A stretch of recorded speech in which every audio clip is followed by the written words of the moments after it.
Salam, sukacita dan damai sejahtera. Harapan saya tetap ada pada kita. Tetap semangat, tetap sehat.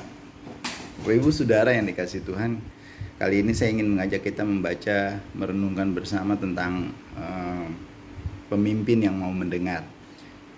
Ini ada di Keluaran 18 ayat 20 sampai 23, cerita tentang Musa. Di situ dikatakan demikian.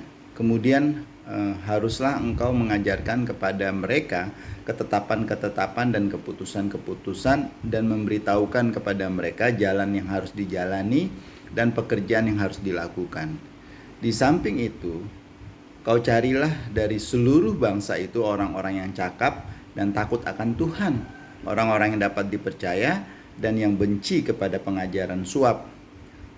Tempatkanlah mereka di antara bangsa itu menjadi pemimpin 1.000 orang, pemimpin 100 orang, pemimpin 50 orang, dan pemimpin 10 orang.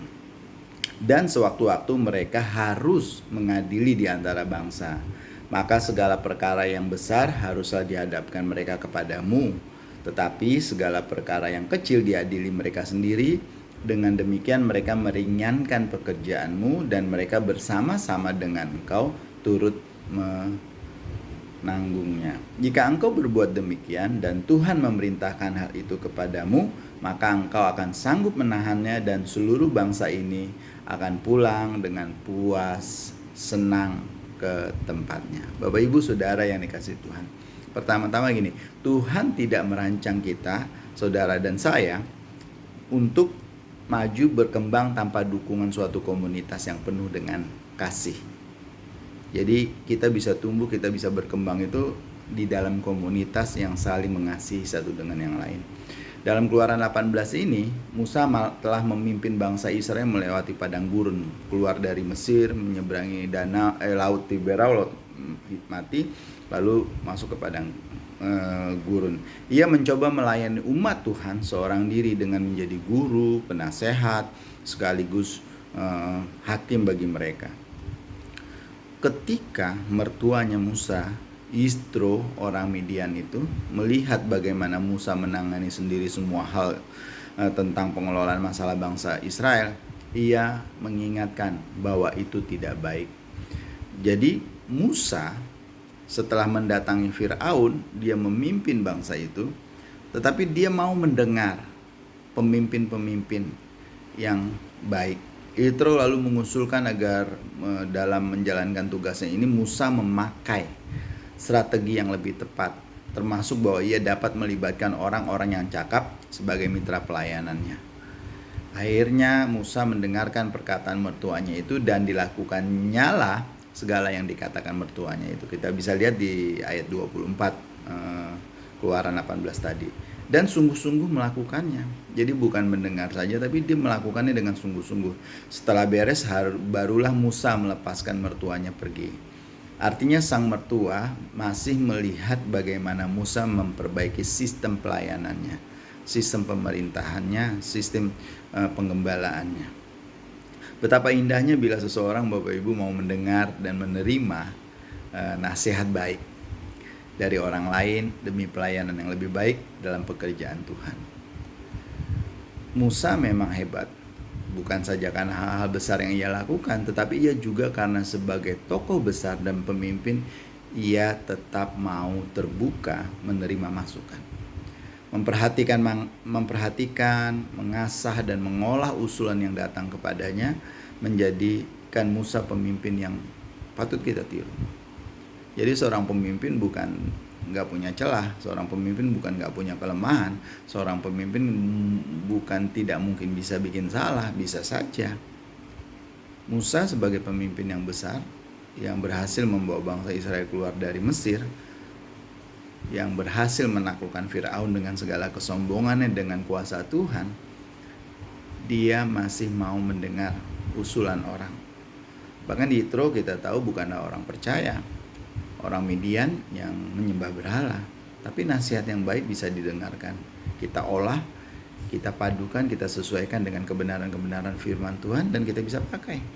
Hal ini dapat diterapkan juga di dalam kehidupan kita. Dalam kita berkeluarga, kita bisa mendengar nasihat dari mana saja, nasihat yang baik. Dalam melayani Tuhan, bahkan dalam kita bekerja, berkarir, berkarya, kita harus mendengarkan orang di mana-mana. Bersaksi, nasihat yang baik boleh didengarkan, lalu kita olah, kita sesuaikan dengan kebenaran-kebenaran firman Tuhan, dan jangan sampai itu bertentangan dengan iman dan kepercayaan kita kepada Tuhan Yesus. Pertanyaannya, Bapak Ibu, sudahkah kita menjadi orang yang terbuka, yang senantiasa menerima usulan dari orang lain dan mau mengkajinya dengan kerendahan hati? Atau kita sering merasa terganggu kalau ada orang lain yang menasihati kita, sehingga nasihat yang tepat pun kita abaikan demi gengsi kita, karena kita merasa kita lebih tahu segala-galanya. Jangan tergesa-gesa atau buru-buru menolak saran yang datang. Nasihat yang baik bisa muncul dari siapa saja, dari orang yang kita sayang atau dari orang yang kita benci, dari orang tua maupun mungkin anak-anak. Bila hati kita terbuka, kita dapat melihat pertolongan bisa datang dari mana saja, karena Tuhan bisa pakai apa saja untuk membuat kita menjadi semakin lebih baik. Nasihat tak membuat kita jadi kecil, Bapak Ibu. Itu sebabnya orang besar pun tak takut menerima nasihat. Biarlah kita senantiasa membuka hati, membuka telinga kita untuk terus-menerus mendengarkan. Pertama-tama ya Tuhan memang harus kita dengar. Membaca dan memperhatikan firman-Nya, mempelajari dan menekuni perkataan-perkataan Kristus, lalu menerapkannya di dalam kehidupan kita. Tapi di samping itu juga kita belajar untuk mendengarkan kata-kata orang bijak, nasihat-nasihat orang bijak. Entah itu orang tua, entah itu anak-anak, entah itu orang yang kita sayangin ataupun orang yang tidak kita kenal. Ada Tuhan bisa memberikan cara nasihat melalui cara-cara yang berbagai macam cara. Seperti Musa yang memimpin bangsa Israel. Musa setelah menghadap Firaun, dia memimpin bangsa Israel keluar dari Mesir. Yang menjadikan Musa besar bukan karena dia memimpin bangsa itu, tapi karena dia mau mendengar, mengolah dan menerapkannya dengan sungguh-sungguh. Bapak Ibu Saudara yang dikasih Tuhan, kiranya kita dijadikan orang-orang yang mau belajar, menerima dan melakukan apa yang baik bagi kehidupan kita, rumah tangga kita, pekerjaan kita maupun pelayanan kita. Tuhan memberkati kita. Bapa dalam surga, terima kasih karena Tuhan memberi teladan bagi kami melalui Musa, pemimpin besar itu, pemimpin yang Tuhan pilih, yang mau mendengarkan nasihat meskipun itu dari mertua yang tidak percaya kepada Engkau.